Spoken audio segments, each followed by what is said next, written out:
Pada malam hari ini kita akan menjelaskan lanjutan dari tema kita sebelumnya. Tema kita sebelumnya membahas tentang orang-orang yang diancam menjadi penghuni neraka paling bawah, yaitu mereka yang ada di dalam Al-Quran surat An-Nisa ayat 145. Monggo ada yang membawa Al-Quran, boleh dibuka Al-Qurannya.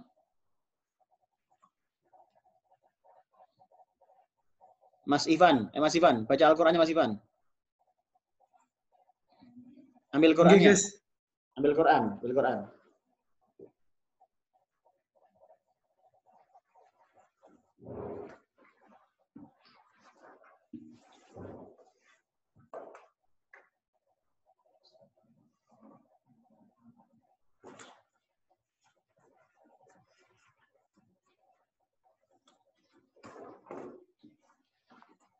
Mas Ivan.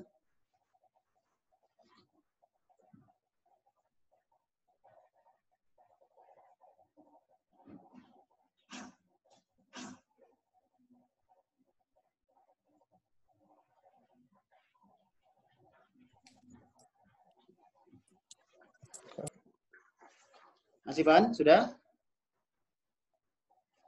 Belum siap, Mas Ivan? Ayo, baca Al-Qurannya.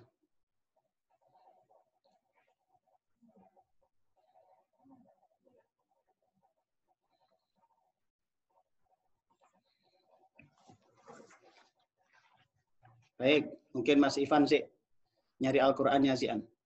Maka semua jamaah saya harapkan ngaji membawa Al-Qur'an. Membawa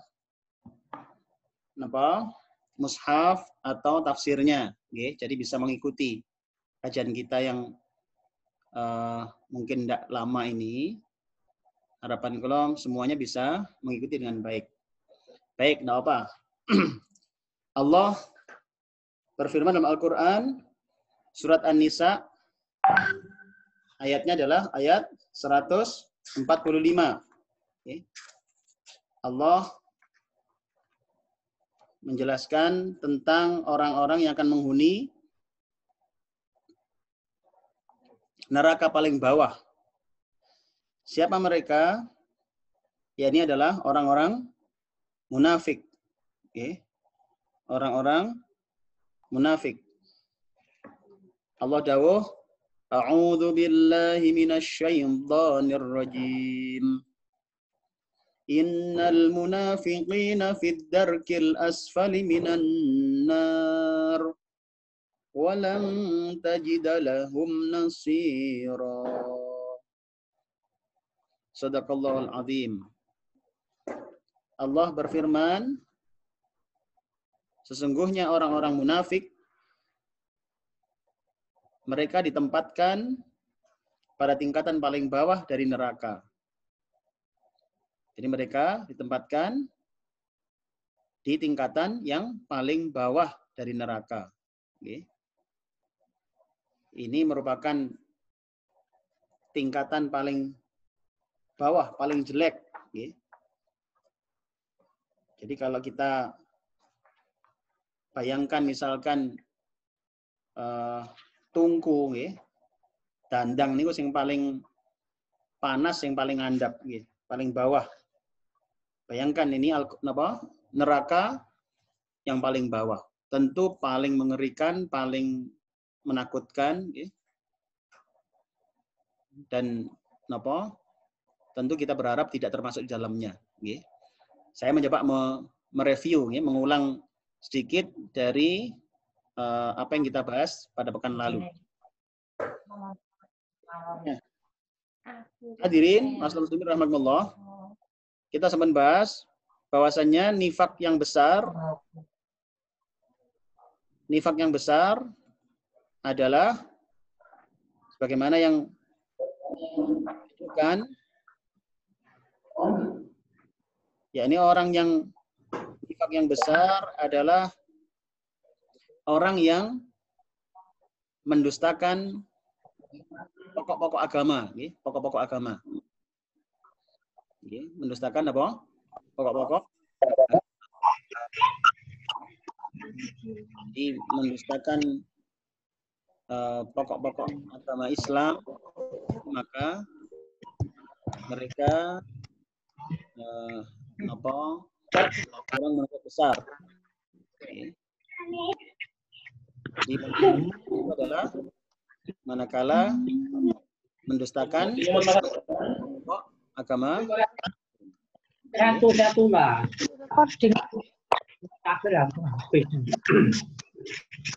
Saja ini. Wah, itu. Tidak hanya pos. Kan ada cepat itu. Mute semua, nggih. Semua saya di mute, artinya semua posisi biar tidak mendengar, biar suara saya aja yang terdengar. Nggih. Baik. Allah berfirman dalam Al-Qur'an surat An-Nisa ayatnya ayat 145. Nggih. 145. Ini sebagaimana yang kita bahas kemarin. Okay? Ini ayatnya saya tunjukkan kembali, panjenengan biar tidak lupa. Okay? Ini ayat yang kemarin. Jadi sekilas mereview tentang materi yang lalu. Okay? Jelas. Jadi ini kan hari ini mungkin ada yang belum ikut kemarin, saya sampaikan. Jadi ancaman Allah ini sangat jelas, dalam surat An-Nisa ayat 145.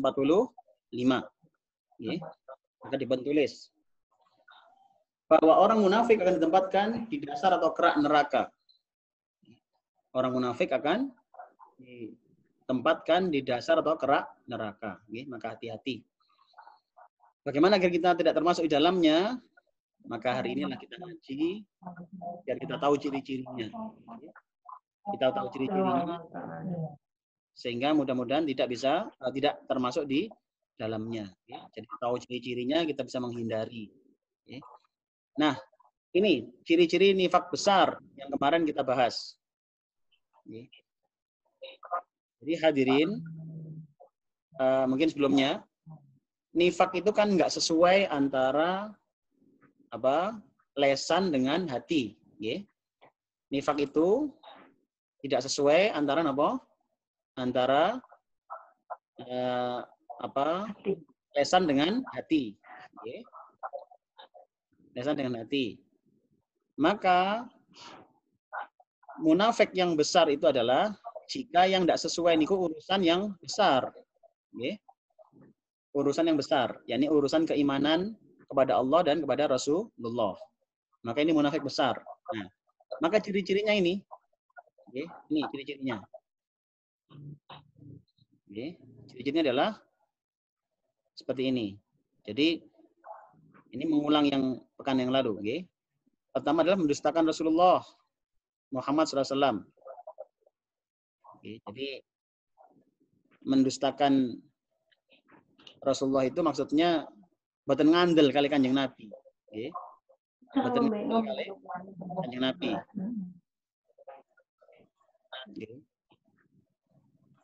Jadi kalau seseorang niku boten ngandel kali Kanjeng Nabi, dia adalah tanda nifak besar. Ini tandanya yang pertama. Jadi mendustakan Rasulullah Muhammad SAW. Jadi boten ngandel kali Kanjeng Nabi. Lesane muni wa asyhadu anna Muhammad Rasulullah. Ini syahadat atau syahadat nggih. Orang kalau mengatakan syahadat pasti dia akan menyebutkan wa asyhadu anna Muhammadar Rasulullah. Saya bersaksi Nabi Muhammad adalah utusan Allah. Tapi kenyataannya dia boten ngandel. Buktine misalkan Nabi cerita masalah neraka boten ngandel. Kanjeng Nabi menceritakan masalah surga, boten ngandel. Nggih. Maka ya ini namanya mendustakan.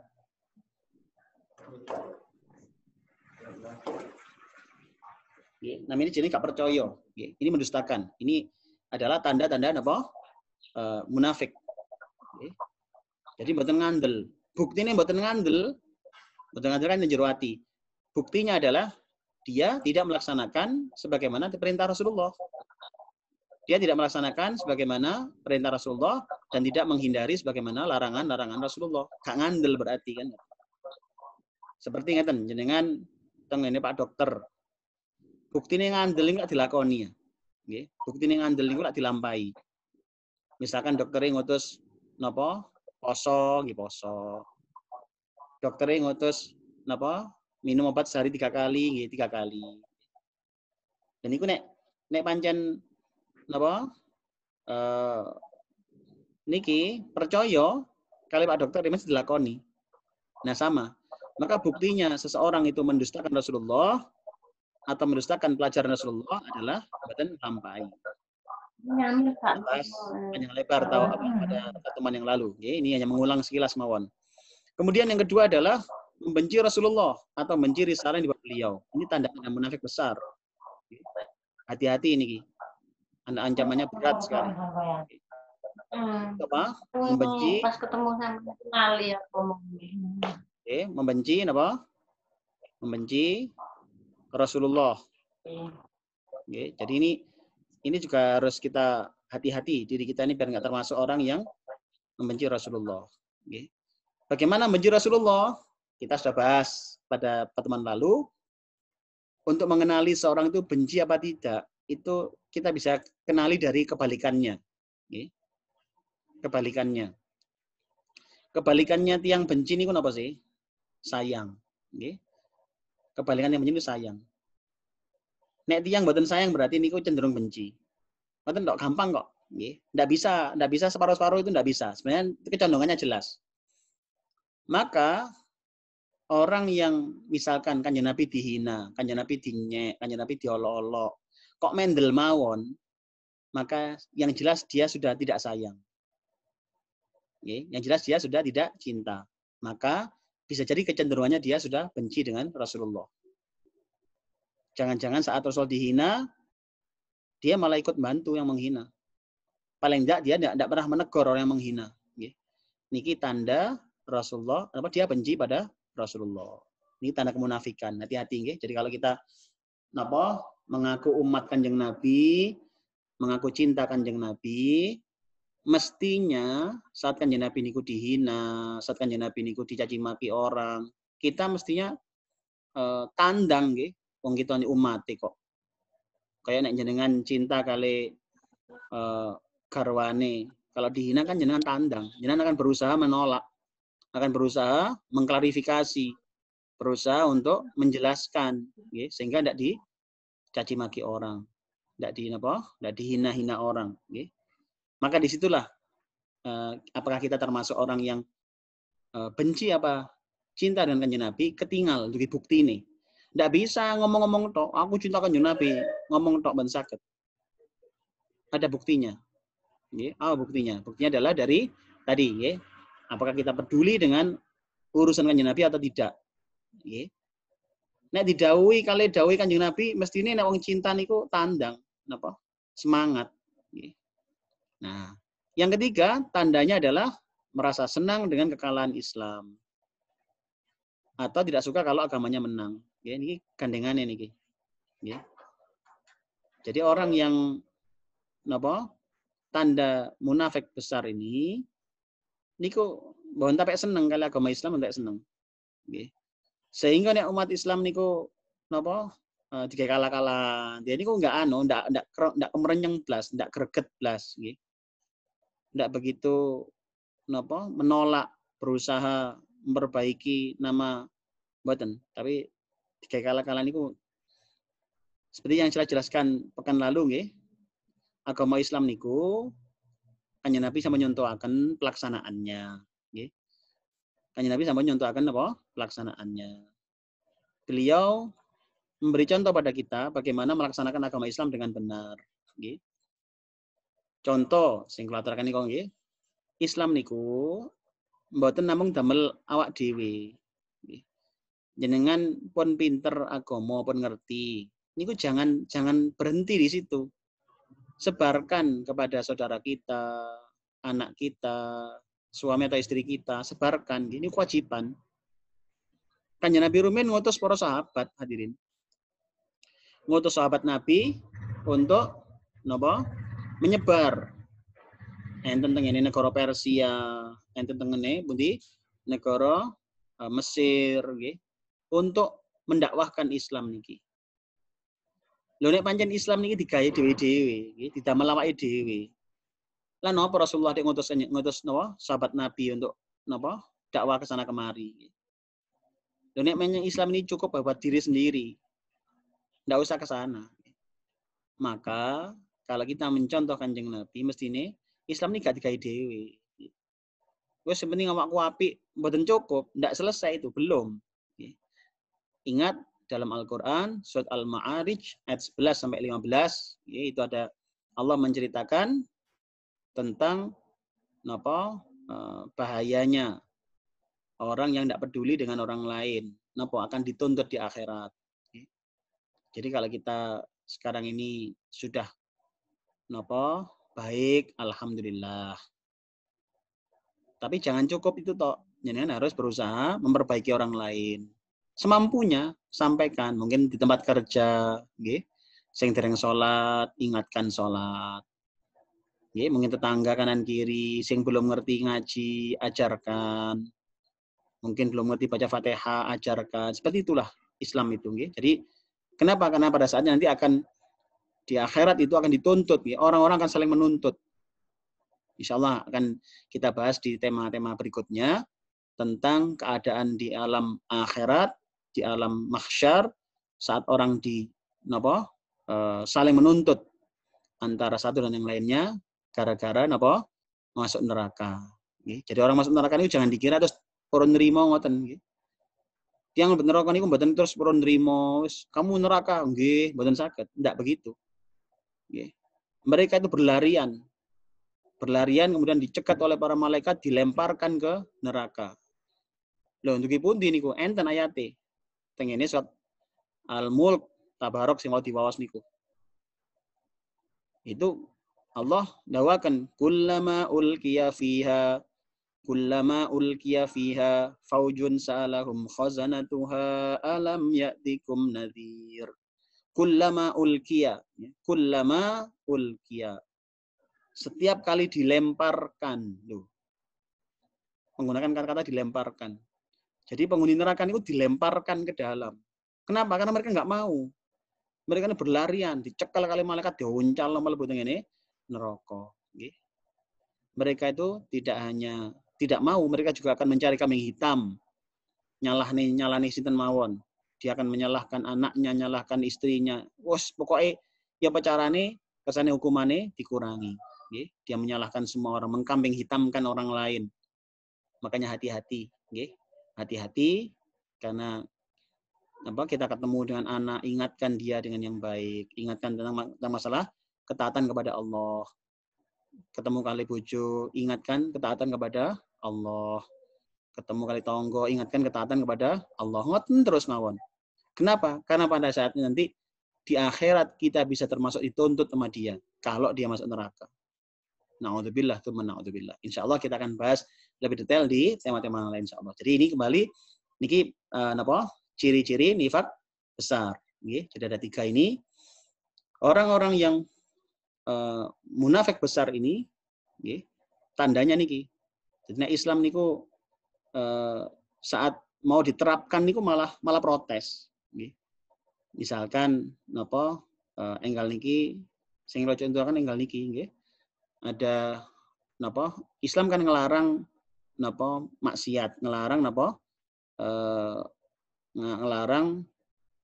adanya gambar-gambar atau perilaku maksiat, dilarang dalam Islam.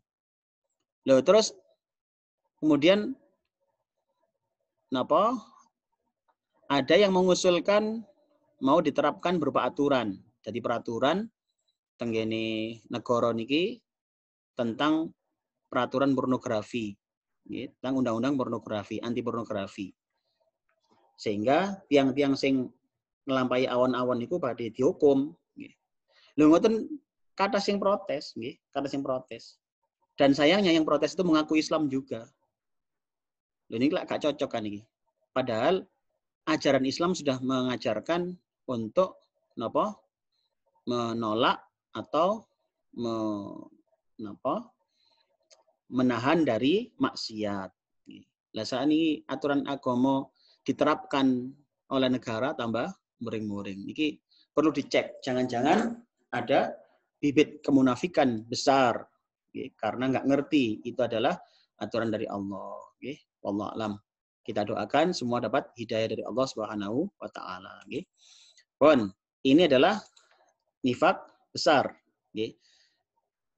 Adapun bahaya nifak, ini bahaya nifak. Ya ini adalah Allah menjelaskan dalam awal surat Al-Baqarah, Allah Subhanahu wa taala menyebut sifat orang kafir dalam 2 ayat. Sedangkan menjelaskan sifat orang munafik dalam 13 ayat. Bayangkan. Orang-orang kafir sifatnya ini itu dijelaskan dalam 2 ayat. Ini dalam Al-Baqarah, Al-Baqarah. Tapi orang munafik 13 ayat. Tuh.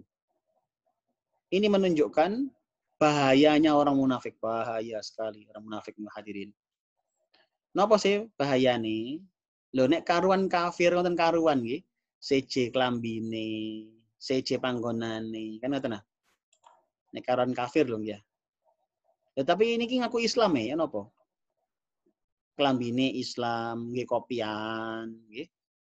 Sesate malah napa? Nggih sarungan, nggih. Tapi dia menggerogoti Islam dari dalam. Ini wau. Dia napa? Melemahkan Islam dari dalam. Nek ana Islam jange menang, dia yang malah napa? Melemahkan. Dia yang malah protes. Dia yang malah napa? Menggagalkan kemenangan agama Islam ini. Nggih. Jadi niki malah heran. Jangan kayak pengajian sing protes malah ngaku Islam, nggih. Kayak acara-acara kebaikan, nggih, sing gagalkan malah orang Islam sendiri. Niki orang-orang munafik. Mulane napa nggih? Mestinya urusan kebaikan itu kita ini harus mendorong, mendukung, nggih, jangan menggagalkan atau menghalangi, nggih. Baik, hadirin rahimakumullah. Kita lanjutkan. Sekarang nifak kecil. Ya, hari ini kita bahas nifak kecil. Wow, nifak besar, sekarang nifak kecil. Nggih. Jadi nifak itu sifatnya. Nggih. Biar nggak bingung. Nifak itu sifatnya. Orangnya namanya apa? Munafik. Nggih. Jadi orangnya namanya munafik. Nggih. Nifak itu sifatnya, orangnya namanya munafik. Nggih. Nah, hadirin Bapak Ibu rahimakumullah, nifak kecil ini, nifak kecil ini kita harus kenali, seperti apa nifak kecil ini, yakni nifak dalam perilaku dan perbuatan, yakni nifak dalam perilaku dan perbuatan. Nek wau niku munafik dalam hal sing berat, dalam iktikad, dalam keyakinan kepada Allah. Nah niki dalam dalam perbuatan. Jadi kemunafikan dalam perbuatan ini termasuk nifak kecil. Nek wau dalam iktikad, ngaku percaya Rasulullah tapi napa mboten nglampahi, ndak mau, ndak percaya kali dawuh Kanjeng Nabi. Ngakune jarene umat Kanjeng Nabi tapi gak ngereken Kanjeng Nabi. Niku itikad nggih. Keimanannya yang bermasalah. Nah, ini dalam perilaku. Nggih. Nifak dalam perilaku. Ini nifak kecil golongannya, nggih. Tapi bukan berarti terus wah nifak cilik gak apa-apa dilakoni, jangan. Tetap ancamannya sama niki. Ancamannya berat. Sama-sama berat, nggih. Nek besar semakin berat lagi karena bisa terancam keluar dari Islam. Kalau ini ancamannya Bukan berarti ringan, nggih, tetap sama-sama beratnya. Nah, hadirin, siapa orang yang nifak kecil itu? Yakni seorang muslim yang memiliki satu karakter yang disebutkan Kanjeng Nabi Muhammad SAW dalam hadis riwayat Bukhari Muslim. Kanjeng Nabi ini tadi dawuh tentang napa? Satu karakter yang kalau itu ada dalam diri seorang, maka itu adalah tanda-tanda kemunafikan. Tanda-tanda kemunafikan. Mulanya hati-hati. Napa tondone, apa tanda-tanda yang dimasukkannya Nabi, itu ada beberapa. Saged panjenengan tulis. Berdasarkan hadis-hadis kanjeng Nabi niki, ada beberapa. Yakni, jika berbicara sering dusta. Nek ngomong niku goroh. Jadi nek ngomong niku napa nggih? Gampang ngoten lho. Goroh niku gampang, bujukan. Bujukan. Jadi ini merupakan satu apa namanya? Sifat nggih. Nek ngomong niku nek gak bojok gak penak. Ini awas, hati-hati, ini tanda munafik nggih. Tanda munafik. Gak cocok kan niki kan nggih. Antara lesane kali kelakuane gak cocok kan niki. Lesane ngomong tapi gak dilakoni. Ngomong tapi goroh ngoten nggih. Dadi gak ana kenyataane. Niki kan kemunafikan niki. Yang kedua adalah jika berjanji tidak berusaha menepati. Nek janji niku mboten berusaha menepati nggih. Jadi napa namine nek janji niku terus gampang suloyo ngoten lho. Nggih, gampang suloyo. Janjine teko gak teko nggih. Janjine napa budal gak budal nggih. Janjine ngaji napa? Alasannya akeh nggih. Hati-hati. Ini adalah tanda-tanda kemunafikan. Jadi hati-hati. Jadi ini janji tapi apa? Tidak menepati. Terus jika diberi kepercayaan atau amanah, suka khianat. Nah, diparingi kepercayaan niku khianat atau mengecewakan pemberi amanah. Jadi diberi kepercayaan niku khianat. Dipinjemi duit gak balik, nggih. Di napa? Dititipi pada motor, ditabrakno, nggih, dirusakno, nggih. Dititipi sendok napa? Amblas, nggih. Dititipi berkat hilang, nggih, gak nyampe. Hati-hati, ini tanda-tanda apa? Ini nggih, tanda-tanda apa? Munafik, nggih. Hati-hati. Jadi dititipi amanah kok tambah hilang, nggih, gak dilakoni tambah hilang. Dititipi duit amblas, nggih. Hati-hati, nggih. Ini adalah tanda-tanda apa? Munafik, nggih. Hati-hati niki. Terus ada lagi, jika bertikai suka berbuat keji, niki. Jika bertikai suka berbuat keji. Jadi nek gegeran niku anu napa namine mentolo, nggih, mentolo. Nek gegeran mentolo nggih. Mbok ngaplok, mbok ngantem, mbok bacok ngoten nggih. Naudzubillah nggih. Ini tanda munafik nih, tanda munafik. Lu urusan cilik, nggih, urusan cilik wong kadar omong-omongan didik ngono kaplok. Nggih, diantem. Niku jangan-jangan iki tanda-tanda munafik. Seorang muslim harus hati-hati. Tidak boleh kena sifat seperti ini. Karena sifat ini napa? Tanda-tanda kemunafikan. Jadi ayo niki jadikan ini pengetahuan sekaligus kita antisipasi diri kita biar enggak terkena napa? Bahaya munafik. Karena ancamannya berat, ancamannya berat. Yakni napa? Kena ancaman napa akan dikenakan napa hukuman di neraka paling bawah. Nggih. Jadi ini kayak ayo diperhatikan, ayo dijaga diri kita masing-masing nggih. Dalam hal berbagai sifat niki wau yang itu mengindikasikan, menandakan apa adanya sifat munafik. Sifat nifak. Munafik itu orangnya, nifak itu sifatnya. Ayo digerabak ya mbak awake dhewe. Digerabak. Kira-kira dhewe ini nek ngomong sering goroh mboten. Ngomong kita itu banyak bohongnya apa banyak benernya. Nek banyak bohongnya, hati-hati, segera beristighfar. Karena itu termasuk apa? Tanda-tanda munafik. Jadi kalau ternyata banyak bohongnya, segera beristighfar. Terus digerabak ya mbak, nek janji ini selama niki kadang bereseti mboten. Nek kadang bereseti segera beristighfar. Karena apa?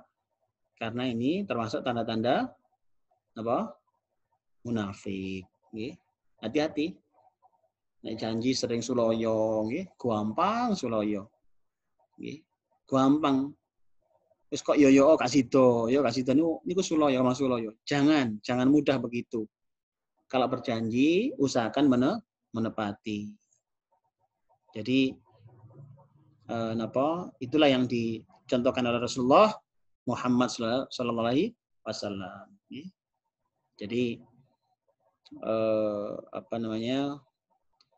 Allah dawuh, a'udzu billahi minasyaitonir rajim, ya ayyuhalladzina amanu aufu bil uqud. Aufu bil uqud. Wahai orang beriman, penuhilah janji-janji kalian. Itu dalam surat An-Nisa nggih. Aufu bil uqud. Jadi napa? Penuhilah janji-janji kalian, nggih.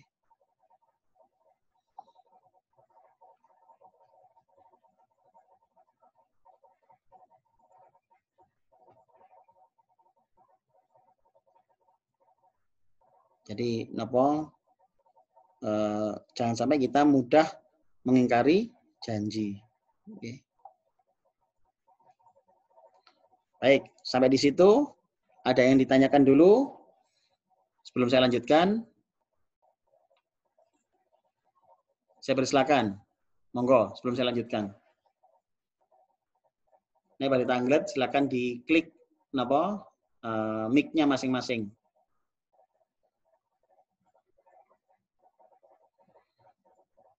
Monggo, enten sing Tanglet.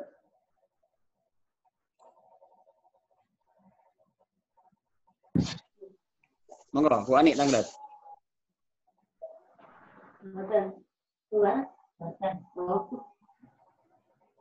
Niki kali dua Gus. Oh nggih, alhamdulillah. Nggih, ya napa kabaripun lujeng nggih? Alhamdulillah. Nggih. Nggih, sugeng riyatin. Alhamdulillah. Nggih. Monggo, enten pertanyaan, monggo. Oh, boten.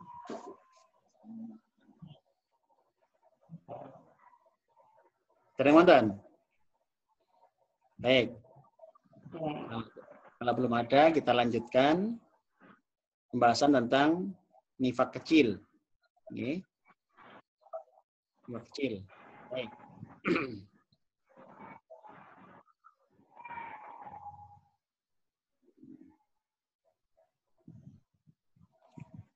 Baik. Mas muslimin rahmatullah, kita lanjutkan pembahasan. Kita sampai pada nifak kecil, wow. Nifak kecil itu dosanya itu memang tidak sampai menjadikan keluar dari Islam. Jadi yang nifak kecil itu tidak sampai keluar dari Islam. Beda dengan nifak besar tadi. Iya. Itu bisa jatuh kepada dosa keluar dari Islam, karena dia mengingkari Rasulullah, mengingkari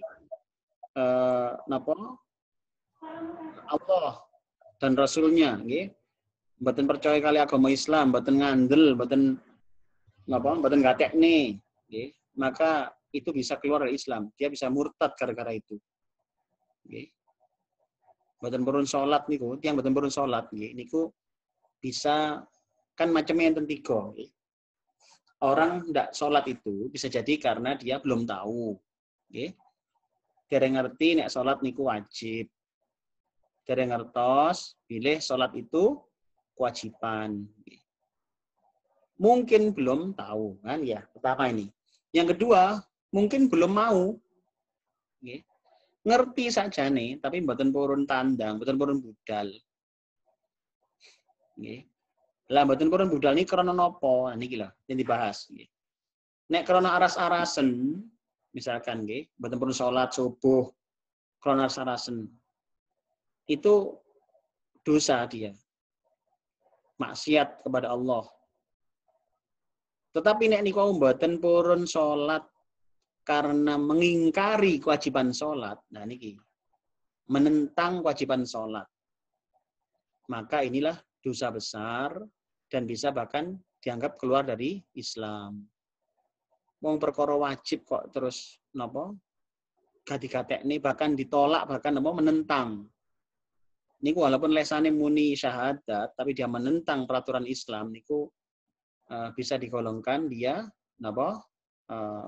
Kufur i'rad. Kita pernah bahas dulu kufur i'rad. Kufur karena menolak aturan-aturan Allah. Hati-hati nggih. Jadi boleh lesane niku sing muni syahadat niku gak kebukten ngoten. Jadi makanya hati-hati. Itu orang sholat saja bisa dibahas ngoten. Jadi bisa jadi karena dia tidak mau, karena tidak pertama karena tidak tahu, kedua karena tidak mau. Yang ketiga, orang nggak sholat karena nggak mampu. Nggak ngerti tata carane. Nggak ngerti apa? Tata carane. Nah, maka orang yang tidak mau sholat karena menolak ajaran Islam, nah ini kita masuk nifak besar wau. Nah nifak kecil ini, sing wau sing berkata bohong, nek janji bleset, nek napa wau,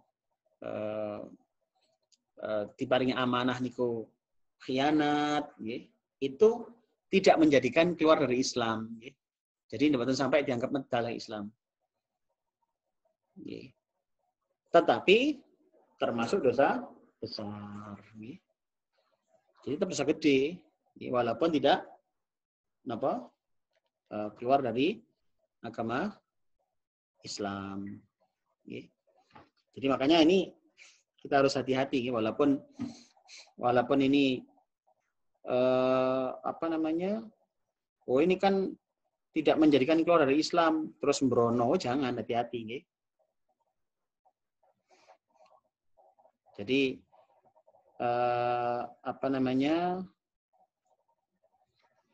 orang yang tidak melaksanakan kewajiban karena menolak kebenaran, atau menentang, itu masuk munafik besar. Tetapi kalau dia grup munafik kecil ini, dia masuk dosa besar saja, tapi nggak sampai keluar dari Islam. Insyaallah begitu. Hadirin rahimakumullah, terkait ayat lain, beberapa pembahasan tentang munafik ini, ada beberapa ayat lain, bisa penjelasan tulis. Ini adalah pembahasan tentang munafik, beberapa ayat yang lain.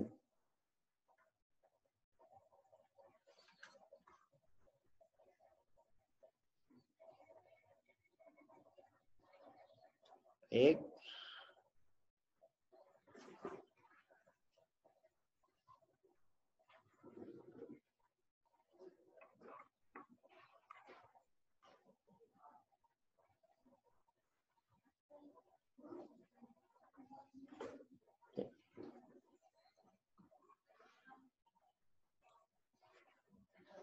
Bentar, ada beberapa ayat. Bentar. Jadi baterai saya mau habis. Bentar.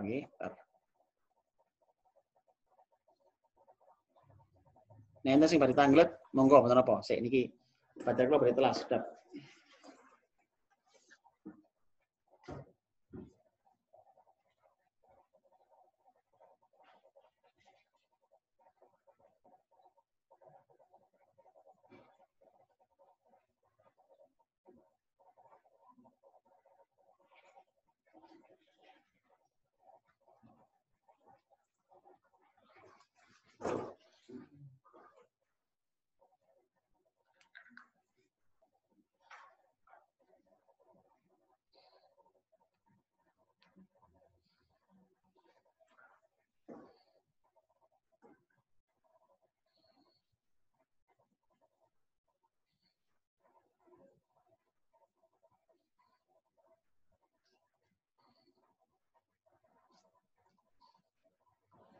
Nggih. Yang tulis nggih. Beberapa ayat tentang apa? Masalah munafik. Nggih. Allah menjelaskan dalam beberapa ayat yang lain. Pertama adalah surat ketiga. Nggih, surat ketiga ayat 156.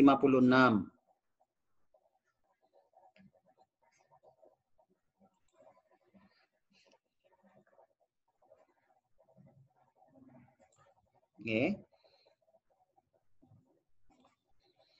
Mangke saged dipun pirsani niki. Tentang orang-orang munafik ini seperti apa, nggih. Allah menjelaskan di Al-Qur'an surat 3 ayat 156. Nggih. Kemudian ayat surat 3 ayat 167.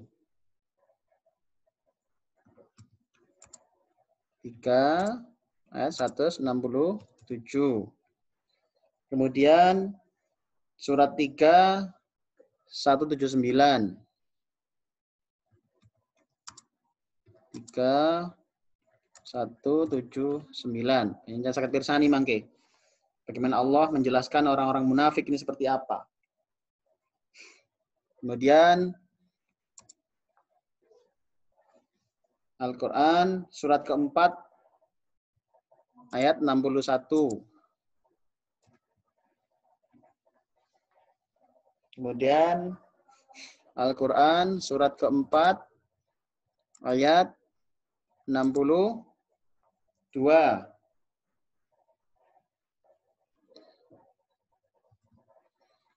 Oke.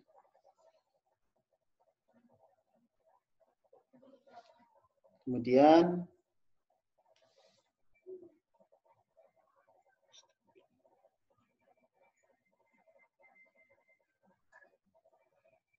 Al-Quran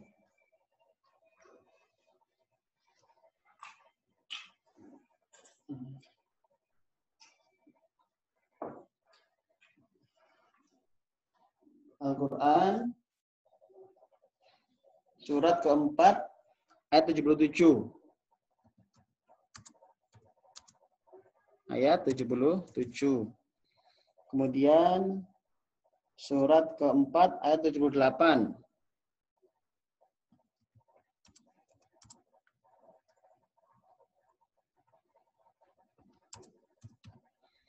Kemudian surat keempat ayat 81.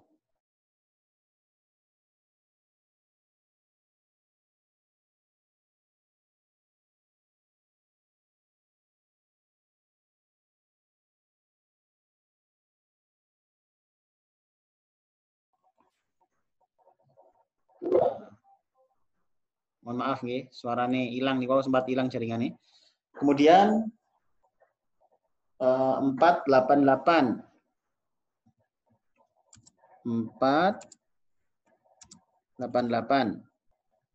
Kemudian 4138.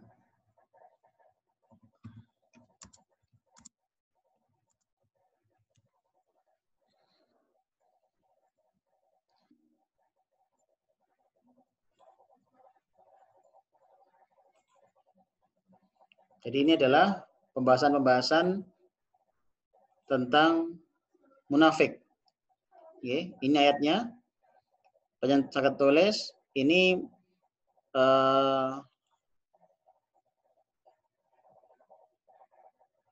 ayat.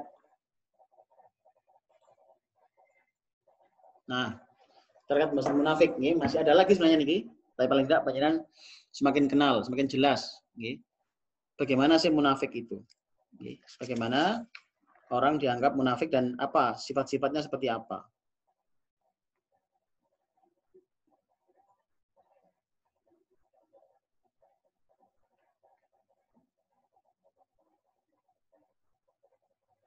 Baik, sampai di situ ada yang ingin ditanyakan, Bapak sekalian?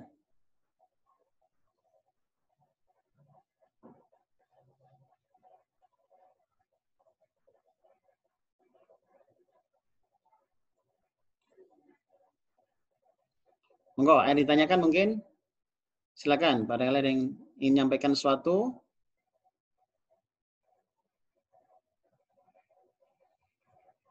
Bisa difahami ya? Semua bisa paham ya? Baik. Makanya hati-hati ya dengan sifat-sifat munafik tadi, hati-hati. Baik sifat-sifat yang munafik besar maupun apa? Munafik kecil. Ya, kita hindari sama-sama. Ya, hati-hati. Jangan sampai kita terancam ya, terancam menempati neraka paling bawah. Ya Allah, naudzubillah nggih. Lah nek janji nggih ditepati semampunya nggih. Kalau kita ada napa amanah selesaikan semampunya nggih. Terutama keluarga nggih. Keluarga ini amanah nggih. Seorang suami diamanai istri dan anak-anaknya nggih. Seorang istri niku diamanai keluarganya. Hati-hati niku. Jadi kullukum ra'in wa kullu ra'in mas'ulun ar-ra'iyatih. Rasulullah menyebutkan setiap kalian adalah penanggung jawab dan setiap orang bertanggung jawab atas hal-hal yang menjadi tanggung jawabnya. Jadi seorang suami itu bertanggung jawab atas seluruh keluarganya. Kalau istri itu rumah tangganya, rumahnya. Hati-hati. Makanya laki-laki itu beda, tanggung jawabnya beda. Skopnya lebih berat, lebih luas. Makanya kan laki-laki itu nanggung, tidak hanya nanggung istrinya, tapi juga nanggung orang tuanya. Makanya ibu-ibu kalau mertua masih hidup, dorong suami itu biar berbakti pada orang tuanya. Jangan dihalangi, dorong. Kenapa? Karena memang tanggung jawab beliau itu. Kasihan nanti di akhirat dia dituntut oleh saudara-saudaranya misalkan naudzubillah kalau tidak melaksanakan amanah dengan baik. Maka dorong agar suami kita melaksanakan amanah. Jadi pun sampai ingin enten bapak berbakti nang wong tuane tambah di semoni, jangan. Dorong agar beliau berbakti pada orang tuanya. Dorong. Jadi misalkan dilingaken ya gak sambang ta, misalkan ya gak ngaturi ta, itu kewajiban kewajiban bapak lelare kepada orang tuanya. Jangan malah dihalang-halangi. Sembarang dikek wong tua, sembarang dikek wong tua. Berarti dia nggak paham. Nggak paham kalau suaminya adalah tanggung jawabnya itu berat sampai ke orang tuanya. Milani kalau ingin aneh, sing zakat bayar fidyah, itu yang bayar adalah anaknya loh, anak laki-laki dalam hal ini. Makanya kalau jenengan berzakat sebagai seorang laki-laki, tidak boleh ke orang tuanya, tidak boleh, nggak sah mangke. Jadi zakat kepada tanggungan kita itu nggak boleh. Jadi tidak boleh zakat ke tanggungan. Zakat itu hanya boleh kepada orang yang di luar tanggung jawab kita. Jadi yang menjadi tanggung jawab kita, ya memang semestinya, tidak boleh kita berikan kepada orang yang menjadi tanggung jawab kita. Nah, seperti itu. Karena memang itu orang tua adalah tanggung jawab laki-laki. Itu contoh. Seorang ibu, seorang istri, tanggung jawabnya adalah rumah tangganya. Makanya ngatur rumah, ngatur sekolah putrane, itu tanggung jawabnya. Jangan nggak direken. Jadi harus di openi, putrane mungkin belum ngerti masalah ibadah, harus diingatkan. Dan diingatkan ini ibu juga harus ingatkan, jangan terus cuek. Ingatkan. Kita kan sering nek nanggati putrane kan ditanggati masalah maem medok ya. Wis mangan rong, sudah makan belum? Tapi belum tidak banyak orang yang tanya masalah ibadahnya. Wis salat kurang nak, pun ngaji belum, khatam belum. Makanya kalau kita berikan hadiah-hadiah itu boleh, kasih hadiah biar semangat, kasih hadiah, misalkan bisa baca Quran lancar, kasih hadiah apa, belikan jajan misalkan, bisa baca Quran satu surat dengan lancar itu dapat hadiah nopo. Ini memang penting seperti itu. Jangan sampai enggak, jangan sampai enggak.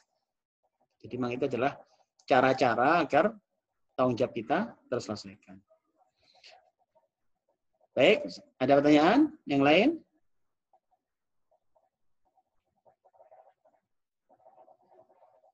Pak Supri mau menyampaikan sesuatu?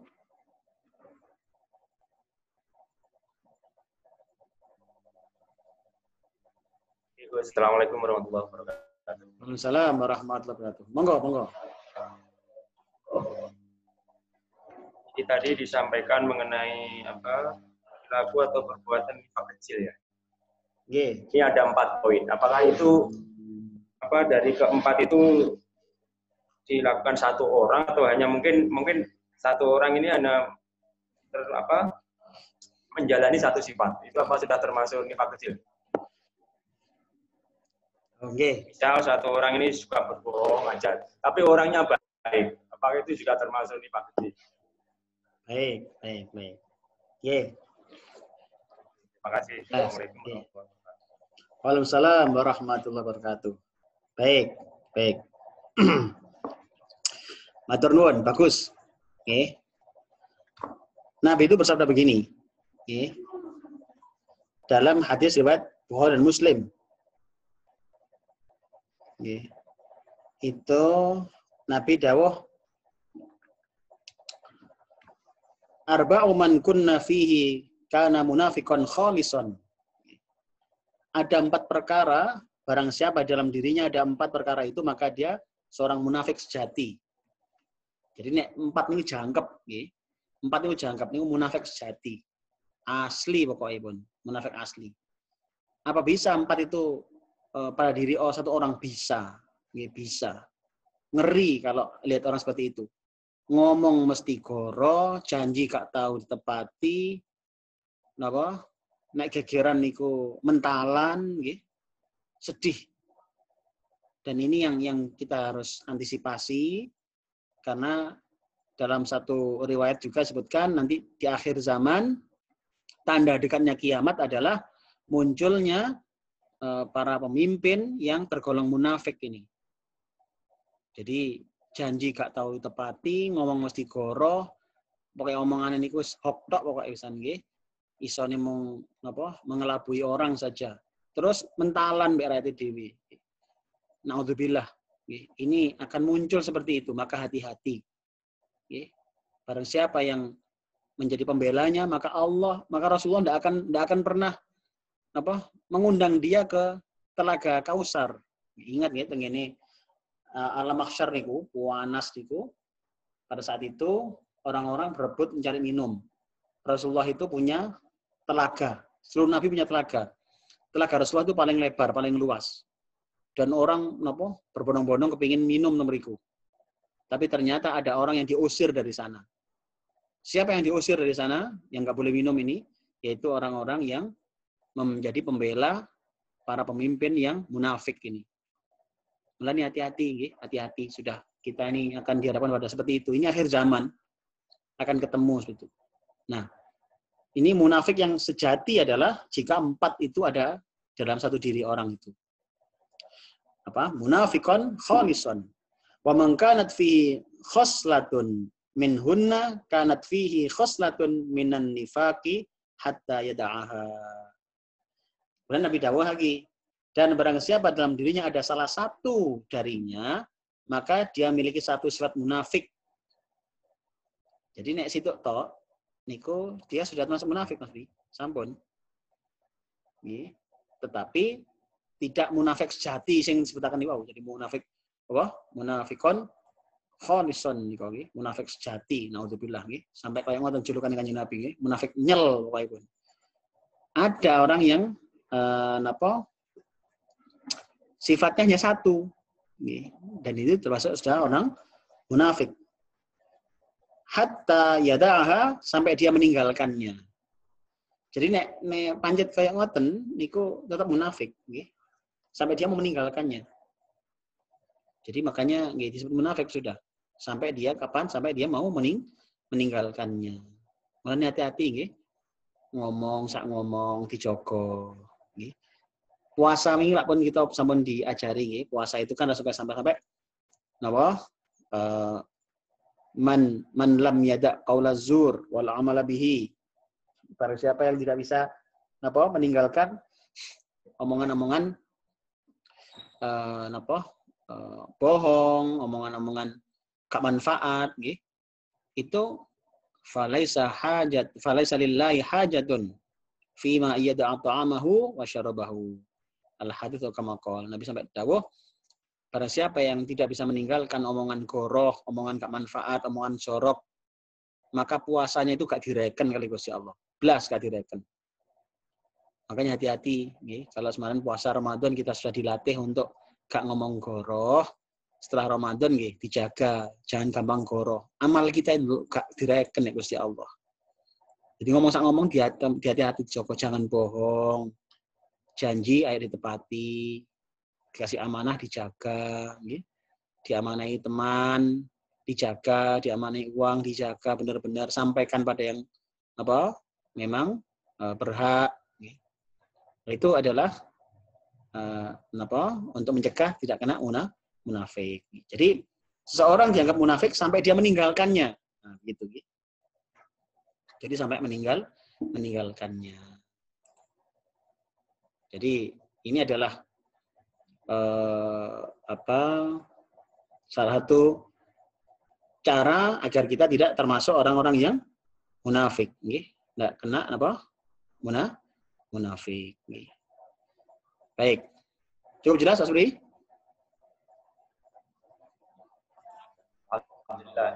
Jelas, nggih. Baik, monggo. Ada pertanyaan lagi, monggo. Silakan.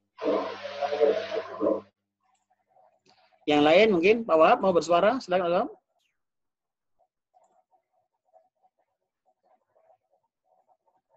Pak Wahab, monggo.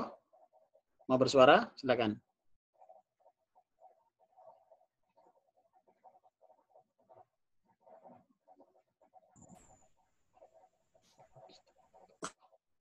Oke, kalau sementara nyimak mawon Gus.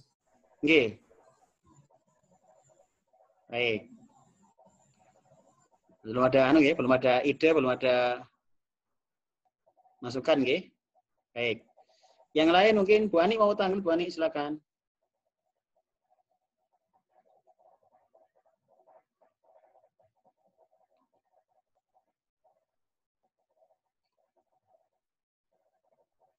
Halo Bu Ani, bentang lihat. Atau Pak Nanang, mau bersuara Pak Nanang, silakan Pak Nanang.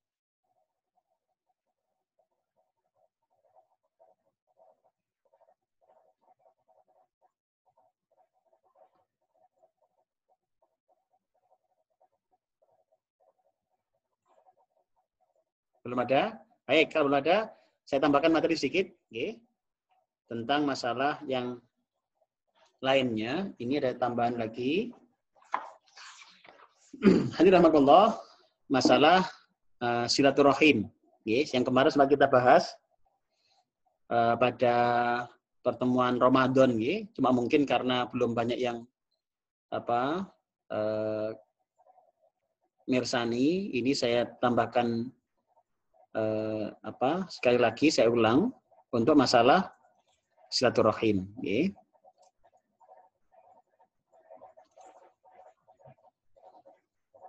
Baik,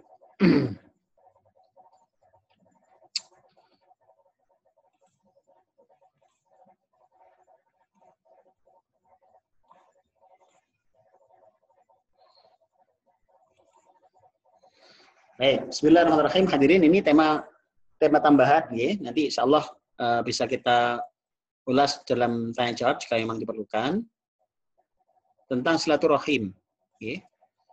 Apalagi kondisi kita seperti sekarang ini, kondisi yang tidak bertemu, kondisi jauhan nggih, salaman untuk adoan nggih.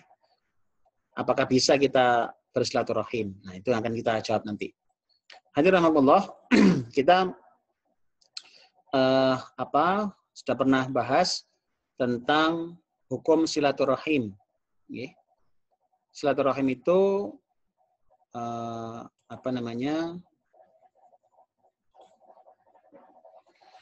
hukumnya adalah wajib. Nggih.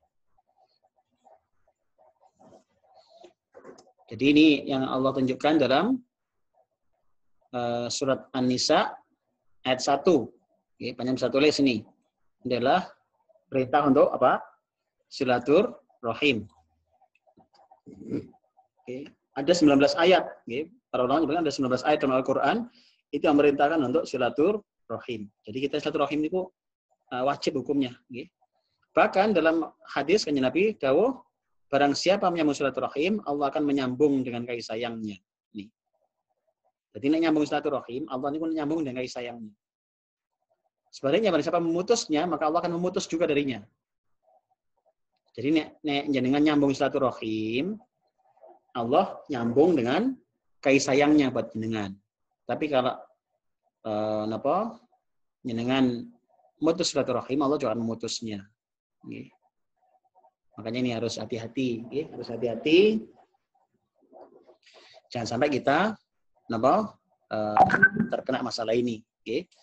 Nah, sekarang fadilah silaturahim. Apa sih fadilahnya? Sudah pernah kita bahas mungkin, ini tambah untuk mempertegas mawon. Nomor hadisnya kita tunjukkan di sini. Jadi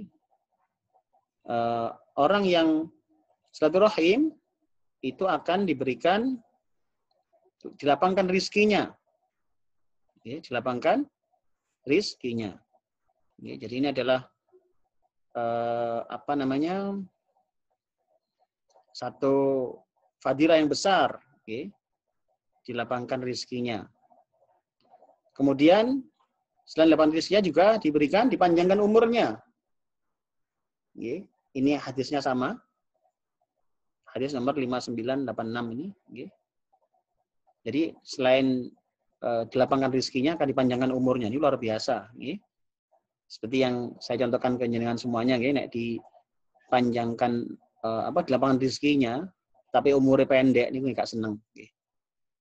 Jenengan poron umurnya rizkinya kata tapi cepat mati, badan seneng pasti. Nah, ini digandeng, rizkinya banyak, terus umurnya panjang. Nah, tapi ditambahi lagi, yaitu dengan diperbaiki keluarganya baik. Ini kalau silaturahimnya nyambung itu keluarganya jadi baik.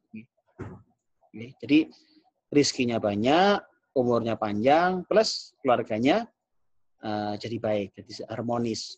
Ini fadilah silaturahim. Nah, masalahnya adalah seperti apa silaturahim itu? Silaturahim adalah ini ternyata tidak cukup menyambung yang sudah baik. Jadi jenengan nyambung sing pun sae niku dereng cekap. Jadi silaturahim itu tidak menyambung yang sudah baik.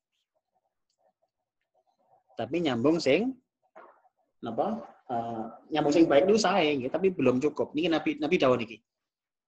Dari Abdullah bin Amr radhiyallahu an, beliau meriwayatkan dari sabda Nabi Muhammad SAW, beliau bersabda, bukanlah disebut orang yang menyambung silaturahim apabila orang yang membalas dengan semisal. Loh niki, ngapi sing pun apik niku dereng silaturahim.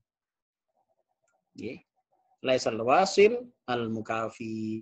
Belum dianggap menyambung silaturahim itu orang yang membalas dengan semisal. Nek api ambek api niku samestine. Jadi itu belum dianggap sebagai silaturahim. Akan tetapi orang yang menyambung silaturahim adalah orang yang apabila diputus rahimnya maka dia menyambungnya. Niki. Nek diputus dia purun nyambung. Niki ini adalah silaturahim. Jadi nek nyambung sing wis apik niku wis biasa, ini pun biasa. Sing nggak biasa ini adalah nyambung yang putus. Jadi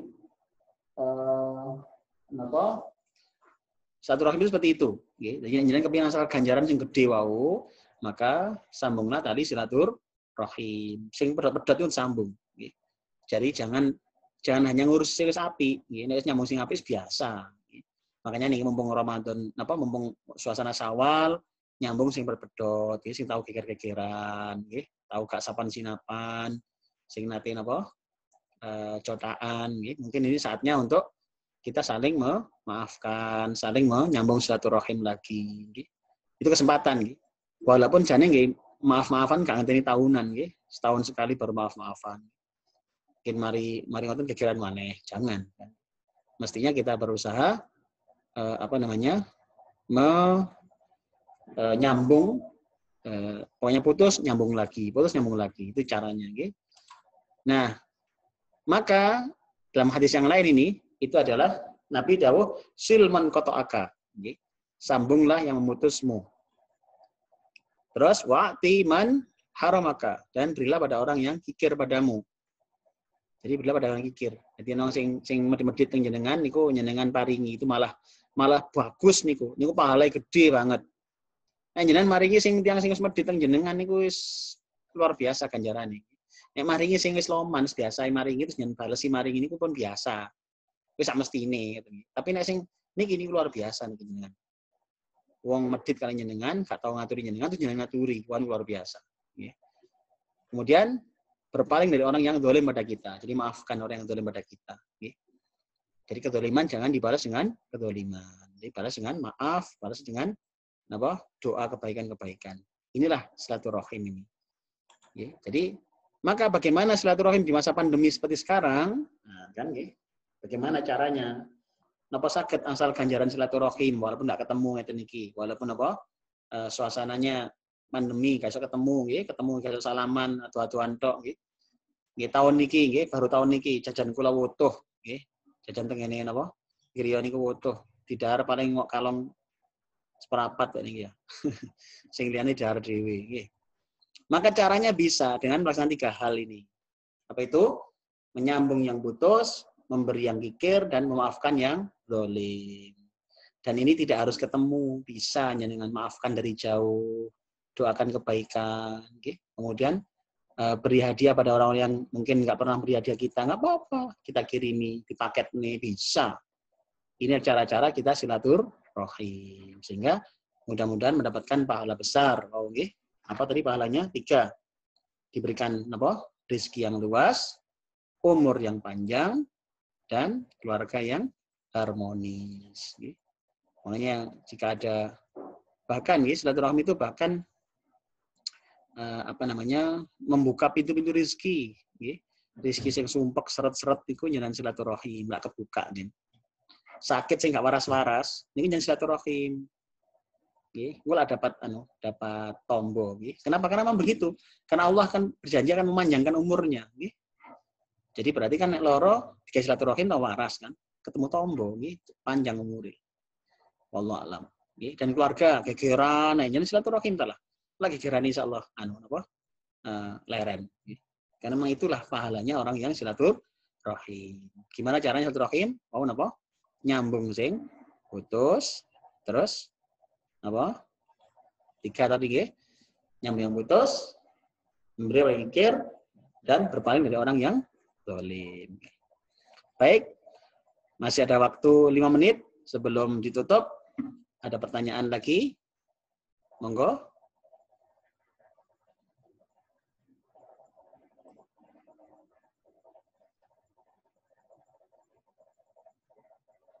Pertanyaan? Awap, badan, Bu Ani, wonten Bu Ani?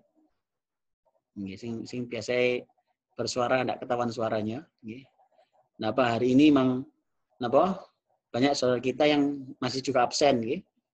Pak Irfan absen, nggih. Pak sinten? Pak Budi absen, nggih. Sinten malih? Pak Rahmat absen, nggih. Pak Rahmat absen ya, Pak Rahmat nggih. Nggih, absen. Masih banyak yang nggak bisa hadir, nggih. Nggak apa-apa, kita doakan kebaikan untuk mereka semua yang nggak bisa hadir, nggih. Yang sudah hadir, semoga Allah memberikan ilmu yang manfaat, nggih. Mungkin pertemuan kita singkat-singkat, tapi ini semoga bisa menambah menambah ilmu dan silaturahim. Oke. Ya, Bu Ani mau tanya ya? Monggo. muamarah yang badhe tanggat, Gus. Oke, monggo terus Budi. Kalau orang nggak puasa lahir batin boleh. Sing dimaksud mboten puasa niku selain Islam mboten.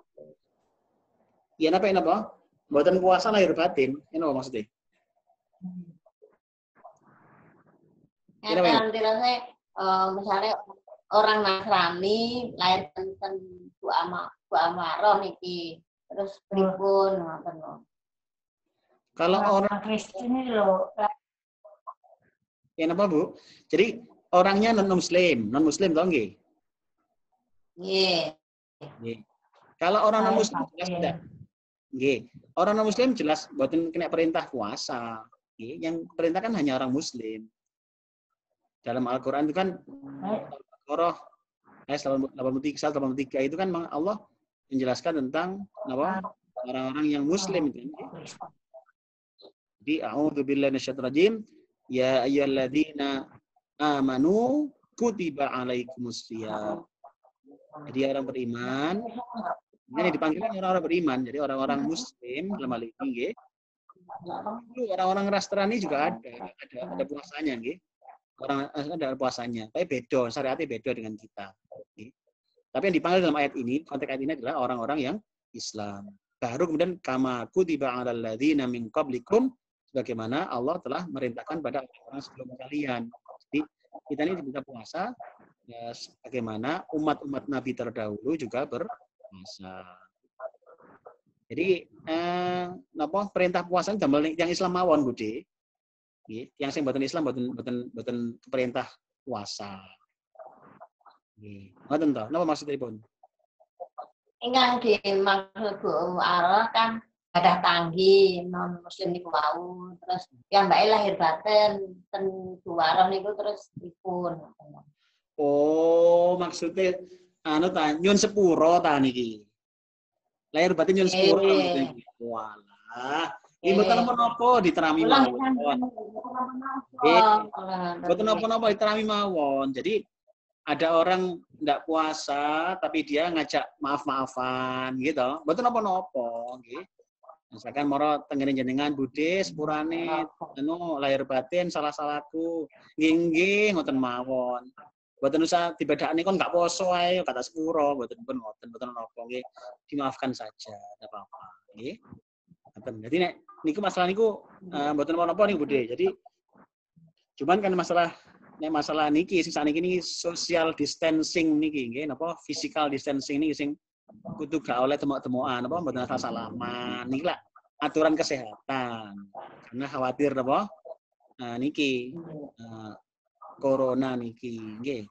Tapi nek masalah secara agami apakah boleh memaafkan orang yang enggak berpuasa mboten napa-napa nggih. Dia orang non muslim pun minta maaf nggih kita maafkan enggak apa-apa kok. Nggih. Jadi secara muamalah, secara hubungan kemanusiaan kita sering memaafkan tidak ada masalah. Nggih. Jelas ngoten? Nuwun. Nggih. Monggo ada lagi yang terakhir? Nuwun. Nggih, baik. Alhamdulillah. Cukup, teman-teman? Baik, kalau emang tidak ada pertanyaan, kita selesaikan ngaji kita pada malam hari ini. Namun sebelumnya saya sampaikan kesimpulannya, nggih. Tadi pertama adalah kita membahas tentang orang-orang yang terancam untuk menjadi penghuni neraka paling bawah, nggih, keraknya neraka, nggih. Nauzubillahi min dzalik. Kita memohon Allah Taala agar tidak sampai kena ancaman ini. Nggih. Gimana caranya? Maka kenali siapa yang orang yang diancam oleh Allah itu. Kenali siapa yang diancam oleh Allah itu. Yang diancam oleh Allah adalah orang-orang munafik. Nggih, munafik. Maka kenali siapa orang munafik itu. Nggih. Tadi kita bahas tentang sifat-sifatnya. Nggih. Sifat-sifat yang oleh para ulama dipecah jadi dua. Ada munafik besar, ada munafik kecil. Munafik besar adalah jika kemunafikan itu tentang urusan-urusan yang besar, tentang urusan keimanan, nggih, urusan keyakinan kepada Allah dan Rasulullah, nggih. Itu kalau itu ada kemunafikan di situ, mendustakan Kanjeng Nabi, nggih, betul percaya Kanjeng Nabi atau bahkan membenci Kanjeng Nabi, seneng karena Islam niku kalah, nggih, bahwa kan ngoten nggih. Maka itu adalah orang-orang yang munafik besar, nggih. Nah, munafik kecil, nggih, adalah jika urusannya tidak sampai pada itikad, sampai pada keimanan yang berat niku wau, tetapi pada amaliyahnya. Nek ngomong gorohnya amaliyah. Nggih. Mari ngoten napa? Niki nek janji breset, nggih. Janjine teko gak teko, nggih. Janjine napa? Dadi marani gak marani, nggih. Jadi ini adalah napa? Termasuk ancaman yang diancam oleh Allah, nggih. Baik, jadi itu terus yang terakhir adalah napa? Dosa-dosa munafik kecil ini tidak sampai napa nggih? Tidak sampai napa menjadikan keluar dari Islam, nggih, tetapi termasuk dosa besar, nggih. Baik, hadirin rahimakumullah. Ini napa? Jaringannya naik turun, nggih. Sekali lagi mohon maaf nek suarane putus-putus. Jika napa ada kurang dengar mohon dimaafkan. Jadi itu tadi yang kita bahas hari ini. Kita mohon pada Allah semoga Allah memberikan kita jauh dari sifat-sifat kemunafikan. Semoga Allah menghindarkan kita dari sifat-sifat kemunafikan.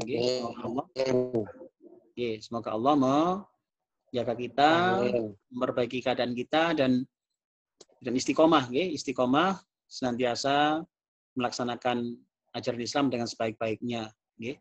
Niki banyak ujian, banyak musibah, banyak ujian hari ini. Jadi kita hari ini banyak ujian, banyak musibah. Jangan jangan KO, jangan KO. Kita emang musibah ini sudah merupakan sunatullah, Dunia ini, bumi kita ini adalah kehidupan kita ini adalah darul imtihan, negeri ujian. Di sini memang banyak ujian, hasilnya nanti di akhirat. Di sini memang panggonane ujian. Jadi dunia ini banyak panggonane ujian. Jadi kalau sekarang diuji dengan sakit, bersabarlah. Allah menguji hambanya itu adalah dalam rangka membersihkan dosa-dosa kita. Allah membersihkan dosa-dosa kita. Bahkan dalam satu hadis, tanda Allah sayang pada hambanya adalah dengan mengujinya. Jadi kita diuji oleh Allah, itu tanda Allah sayang. Jangan suudon sama Allah. Itu sayang berarti. Mungkin diuji dengan sakit, mungkin diuji dengan cita-cita yang belum tersampaikan. Mungkin diuji dengan ekonomi, diuji dengan nopo kemauan, ayo bersabar. Saling mendoakan, semoga ujian ini segera berlalu dan kita mendapatkan pahala kesabaran dari Allah Subhanahu wa Ta'ala. Demikian, kurang lebihnya mohon maaf. Kita akhiri sama-sama pertemuan pada malam hari ini dengan doa kafaratul majlis. Subhanakallahumma wa bihamdika asyhadu an la ilaha illa anta astaghfiruka wa atubu ilaik. Insyaallah kita ketemu hari Jumat malam, nggih. Jumat malam ID-nya sama, terus password-nya juga sama. Insyaallah tidak berubah, nggih. Jadi panjenengan dipastikan ngaji kita Selasa dan Jumat tetap jalan terus, nggih. Demikian kita akhiri. Assalamualaikum warahmatullahi wabarakatuh. Waalaikumsalam warahmatullahi wabarakatuh.